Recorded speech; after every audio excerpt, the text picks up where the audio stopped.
Just a quick overview of the SmartWeight Pro balancer. The first thing when you walk up on the machine is you'll likely notice these two knobs. There's one below and one above the weight tray. The one below the weight tray we're going to use to enter dimensions of the wheel, and it moves a laser dot, and we'll talk about that a little bit later. But basically it's going to replace the data set arms. If you remember, on most traditional balancers we have arms. Those are replaced with this. You'll also notice that there's a metal housing on the outside here that's going to replace the outer data set. Above the weight tray, you'll see this knob here, and this knob is going to be used to change dimensions and change modes on the screen. On the weight tray, you'll see there are little spaces here where we can store our economy collets, and also there are pegs underneath the machine where we can store additional cups and things like that. Optionally, there can also be a storage carrier that's added here where you can place the 10 bullseye collet kit. So that's just a quick overview of the machine. All right, now let's talk a little bit about controlling the interface. That's done from this knob here. And what we do is basically as I turn the knob, you'll see the selector moving up and down on the right side of the screen.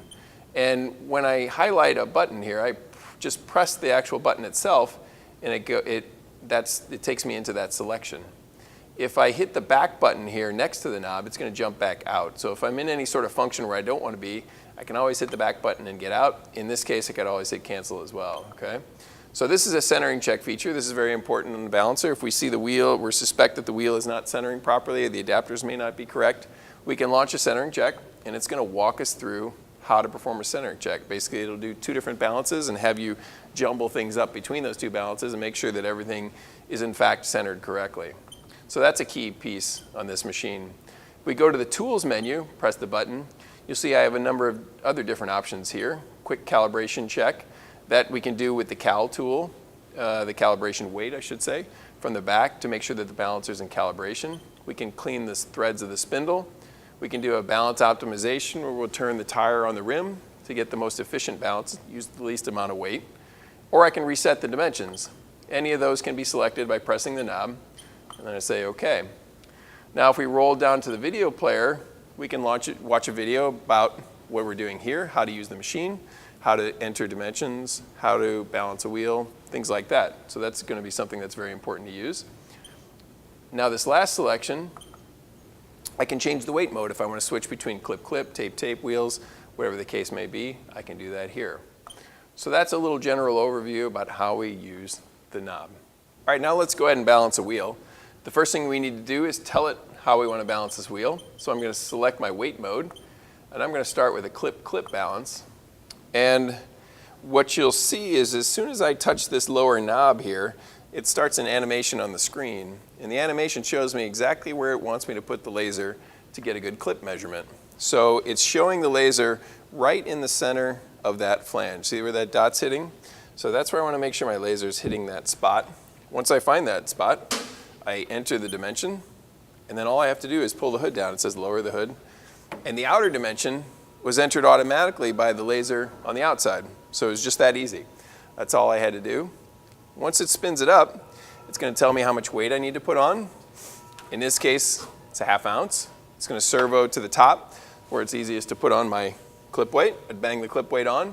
In this case, I have the hammerhead laser, so it's shining a laser to show me exactly where to put that clip weight. Okay? So it's just that easy. Now let's go ahead and switch to clip tape mode. So I'm going to select weight mode and say clip tape. So it works almost the same. Grab my inner laser, starts my animation again. Animation says shoot that laser right into the center of the flange. So I put it at the center of the flange, got it right there. Enter that dimension. Now it's going to show me where to put the tape weight. So it says put the laser right in the center where you want the tape weight to go. So I'll do that over here. Tap the foot pedal. Enters that dimension. You heard the beep. And now we spin it up again. Now, it didn't even need to use the outer laser at this point. So if we had a machine that didn't have the outer laser, that's actually an option, then we'd be okay. If we did have a machine that was missing the outer laser, we would have to enter the width manually. Okay, now in this case, it's the exact same solution. I would put my ½ ounce clip weight, bang it on right there, and away we go. Okay? So now what if we want to do a tape? dimension, entry. I'm going to go tape, tape. I select that, turn the animation, or turn the knob. Animation starts on the screen and it says, okay, put the first laser spot right in the center where you want to put the inner tape weight. Tap the foot pedal, it beeps, and now it switches and says, okay, show me where the second tape weight goes. Again, laser spot goes right in the center. Okay. Tap the foot pedal, pull the hood down to do our spin. It's going to spin it up. Now this time I'll actually put the weight on and balance it. See what it calls for here. It says it wants a 1/2 ounce. Notice it servos into position. Now if I turn the laser back to where that initial weight was, you'll notice the laser flashes, basically says put the weight right here. So I'm going to take my weight tape off here. Put the weight on just like it shows on the screen, so I've got it in the same orientation as it is there on the screen. Pull the hood down to do a check spin. If I've done everything right, I'll get okay, okay. There it is. We're all finished. All right, so what if we have a fancy wheel and we want to put the weights, the correction weights, behind the spokes? That's easy to do. Let's show you how that's done. So I'll select the weight mode. In this case, we're going to go tape, tape again. So I turn my knob until it's on the inner weight plane. Enter that dimension. And go to the outer weight up against the spokes there. And enter that dimension. Now what we do before is we just pull the hood down and balance, but this time I want to say okay, and I'm going to say enter spokes.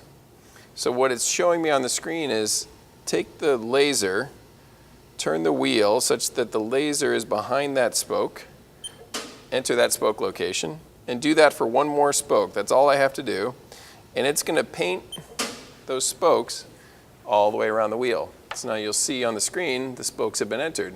So now when I pull the hood down, it's going to balance the wheel as it did before, but any weights called for on the spoke side are going to be placed in one of those locations. You may see that it needs 2, it may need 1. In this case, it solved it with 1 weight. So it's calling for 1 weight on the inside. If I servo to the outer weight, you notice there's calling for a single weight, but it's right behind the spoke, and I see the laser dot flashing right there. So that's pretty simple to do. Well, what do we do with the next wheel? Well, when I take this wheel off and put the new wheel on, I don't have to re-enter all the dimensions. All I have to do is set a new spoke location, because the wheel is going to look the same if it's from the same set of wheels, right? So I say set new spoke location, spin the wheel until the laser is behind that spoke, and I just re-enter that. Now what it's done is it just re-clocked the wheel on the balancer. So it came up with a new solution. I could do that again for the next wheel. Now I'm onto my 3rd wheel, right? So I balance this one, let's say. Bring the new one on, enter the new dimension, and it resets. Okay? All right, now what if we want to split the weights? Let's say I don't have the proper weights, or I've got something in an obstruction that I want to move the weights around. So all I do is say, press the split the weight button here, and in this case I want to split the inner weight. And you'll notice what it does on the screen is it replaced the single weight with 2. And if I keep splitting the weights, you'll notice they get larger and they spread out further. Now it's 1.25 ounces. And then it returns back to a single weight solution. Okay, so I could do the same for the outer weights if I have 2. I split them, I can split them again, they get larger, and then eventually larger one more time, and then it's going to go back to a single weight solution. So it's that easy to work around if we have some problem, we don't have the right weight, or whatever the case may be. It's just that easy to split weights. So now let's say we have a problem. Maybe the wheel is really, really shiny, or there's something's obstructing, I can't get good dimensions. Then I'm going to want to enter those dimensions manually. If I had an extremely large wheel, extremely small wheel, some crazy setup, I can do that. And basically, what I have to do is I just say set weight mode, and I'm going to say manual entry. Okay? And when I do that, what it's basically asking me to do is select the weight mode, in this case tape, tape. And to do this, I have to give it a few dimensions here. The first I have to give it is the dimension from the tub to the first weight plane. And that's what it's asking for right here, so that inner weight. So if I select that, I can change that. So let's say instead of 4.7, I'm going to make it 5.6 inches. I would actually use a tape measure to measure that dimension.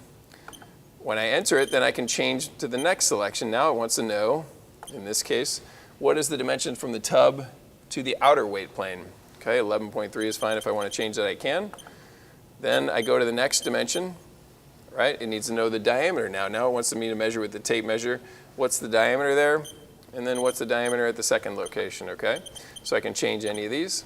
When I'm finished, I roll over to OK, and we're finished. So we've entered dimensions manually. So that's a basic overview of how we balance wheels with the SmartWeight Pro.